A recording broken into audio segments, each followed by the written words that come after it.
अग्निपथ को लेकर पूरे देश में बवाल है। देश के कई राज्यों में हिंसा हो रही है। 1 दर्जन ट्रेनें जला दी गई हैं। सरकारी संपत्ति को बड़े पैमाने पर नुकसान पहुंचाया गया है। रेलवे स्टेशनों पर हमले किए जा रहे हैं। हाईवे जाम कर दिए गए हैं। सड़कों पर हंगामा जारी है। खासकर बिहार में इसका बड़ा असर देखने को मिल रहा है। बिहार के साथ ही उत्तर प्रदेश, दिल्ली एनसीआर, मध्य प्रदेश, कर्नाटक, झारखंड, हरियाणा, तेलंगाना सहित 1 दर्जन से अधिक राज्यों में इसका असर देखने को मिल रहा है। आंदोलनकारी इसे तुरंत वापस लेने की मांग कर रहे हैं। इस बीच छत्तीसगढ़ के मुख्यमंत्री भूपेश बघेल ने प्रधानमंत्री नरेंद्र मोदी और केंद्र सरकार पर हमला बोला है। मुख्यमंत्री भूपेश बघेल ने अग्निपथ को लेकर राहुल गांधी के ट्वीट का समर्थन करते हुए कहा कि देश में पूर्णकालिक भर्ती होनी चाहिए। मुख्यमंत्री ने कहा कि सेना में भर्ती करने के लायक आपके पास पैसे नहीं हैं।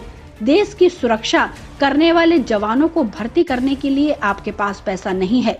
वो जज्बा लेकर देश की सीमाओं में जाते हैं।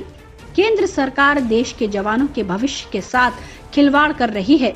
देश की सीमाओं के साथ खिलवाड़ कर रही है। मुख्यमंत्री भूपेश बघेल ने कहा कि केंद्र सरकार देश की संपत्ति को बेच रही है। हम मांग करते हैं कि सेना में पूर्णकालिक भर्ती होनी चाहिए।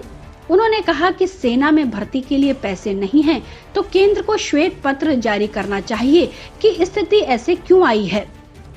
मुख्यमंत्री भूपेश बघेल ने कहा कि 4 साल बाद जब 22-23 साल का लड़का वापस अपने घर लौटेगा और बेरोजगार होगा तो क्या होगा? क्या इतने लोगों को पुलिस में भर्ती करेंगे? जो भर्ती हो गया वो ठीक, और जो नहीं हुआ वो उनको तो बंदूक चलाना आ गया है। इस प्रकार आप उन्हें आधा अधूरा छोड़ देंगे तो वे गिरोह बनाकर आपराधिक घटनाओं में शामिल हो सकते हैं। उन्होंने भारतीय जनता पार्टी शासित राज्यों की भी आलोचना की, जिन्होंने पुलिस भर्ती और संबंधित सेवाओं में अग्निपथ को प्राथमिकता देने की घोषणा की है। उन्होंने कहा कि सेना और पुलिस 2 अलग-अलग पेशे हैं। पुलिस कानून और व्यवस्था बनाए रखने के लिए है, जबकि सेना रक्षा के लिए है। एक फौजी सिर्फ 2 चीजें जानता है, दोस्त और दुश्मन। दुश्मन सामने दिखे तब उसे खत्म करना है, उससे दुश्मन से युद्ध करना है, उससे लड़ाई करनी है।